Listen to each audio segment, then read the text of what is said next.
தை கடைசி வெள்ளிக்கிழமையன்று இதில் சொல்லப்படும் ஏதாவது ஒரு பொருளை வீட்டில் வாங்கி வைத்தாலே நீங்கள் ஒரு வருடம் விரதமிருந்த பலனை பெறலாம்.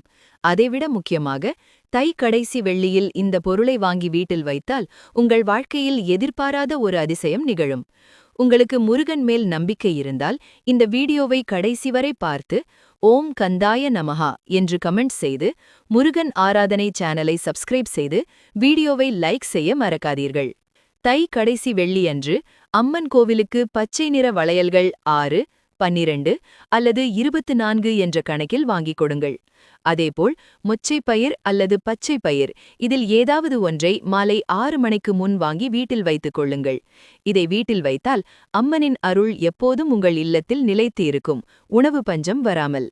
இந்த பொருட்களை சுக்கிரஹோரையில் வாங்கி வைத்தால் செல்வம் 3 மடங்காக அதிகரிக்கும். மேலும் பால், நல்லெண்ணெய், தயிர், அரிசி, உப்பு ஆகியவற்றை வீட்டில் வாங்கி வைத்தால் செல்வம் சேரும், தளைகள் விலகி வாழ்க்கை சீராகும்.